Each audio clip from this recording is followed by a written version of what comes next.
कही न जाई कछु हृदय गल्यानी मन मोह राम ही सुमिरि सयानी। जो प्रभु दीन दयालु कहावा आरती हरन वेद जसु गावा। तो मैं विनय करऊं कर जोरी छुटऊं बेग दे मोरी। जो मोरे शिव बच चरण सनेहु मन क्रम वचन सत्य व्रत एहु। सतींकर हृदय रे ग्लानी भाषारे प्रकाश करि हेब नाही। बुद्धिमती सती मने मने श्रीराम को स्मरण करी कहिले हे प्रभु आपण जदि सतरे दीन दयालु बोलाउछंती जदि दुख हारी बोली कही वेद मानकरे आपणकर जश गाउछंती तेबे मु करपत्र जोड़ी विनती करुछि मोर एही देह शीघ्र नाश होई जाऊ। जदि प्रभु शिवंकर चरण रे मोर प्रेम थाए एवं मोर सेही प्रेम व्रत काय मन वाक्य रे सत्य होई थाए। तो शब्द रसी सुनिय प्रभु करौ सबेगी उपाय। होई मरण जे नीब नहीं श्रम सह विपति विहाई। तेबे हे सर्वदर्शी प्रभु मो विनय सुरंतु एवं शीघ्र से ही उपाय करंतु जहा फल रे कि मोर मरण हेब एवं पति बदल रे विरह जनित दुख विपत्ति अक्लेश रे दूर होई जिवो।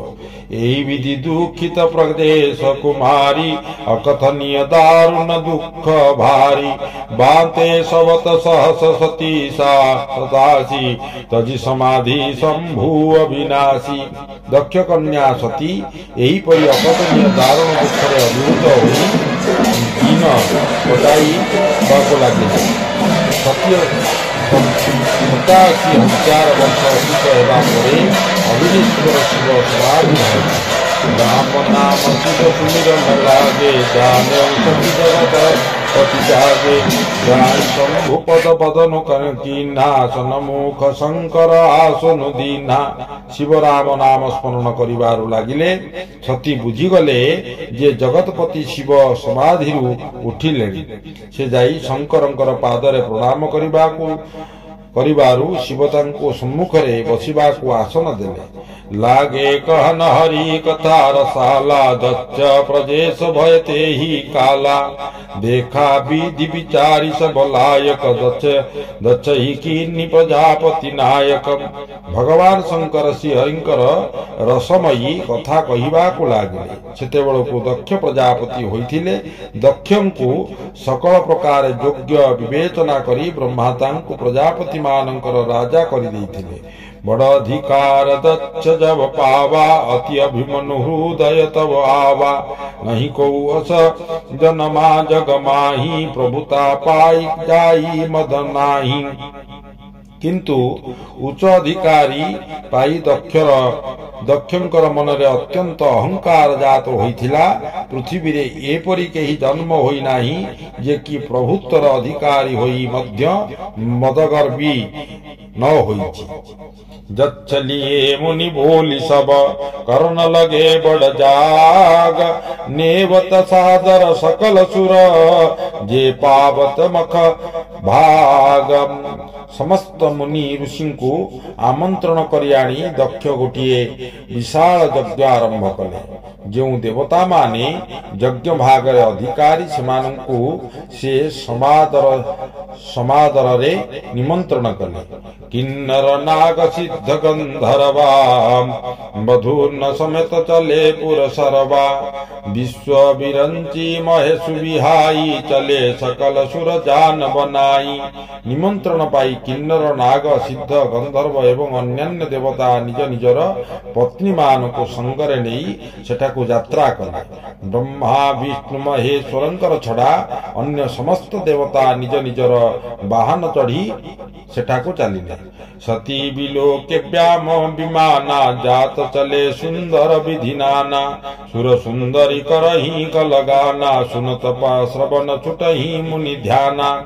सती देखिले आकाशर अनेक सुंदर सुंदर विमान जाउछि। देवांगना माने ये परि मधुर स्वर रे गीत गाउछंती जे शुणिले मुनि मानकर ध्यान मध्य भांगी जिवो।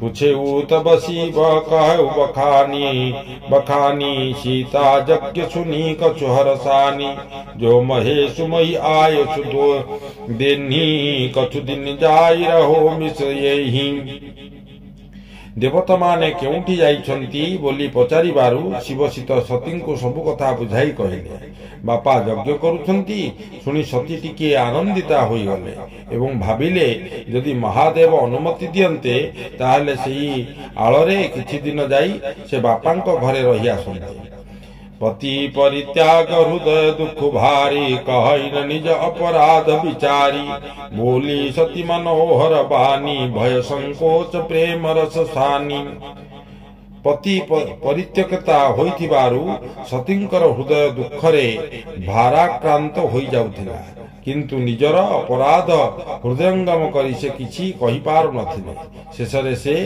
प्रेम भय संकोच मिश्रित मधुर वाणी रे कहिले पिता भावना उत्सव परम जो प्रभु आय सुहोई तो मैं जाऊं कृपायतन सादर देखन सोई हे प्रभु मो बापांकर घरे विराट उत्सव हेउछि आपण जदि अनुमति दियंते तेबे हे दयावतार मु सेठाको जाई टिके सेही उत्सव देखि आसुनी कहउनी कमरे हु मन भावा यह अनुचित नव नेवत पावा दक्ष सकल निज सुता बोलाई हमरे बयस तुमर बिसराई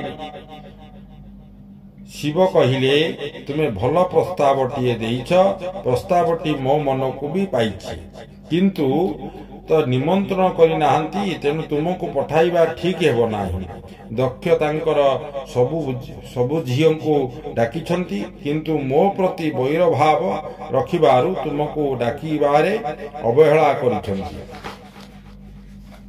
जय जगन्नाथ। ओम नमः शिवाय।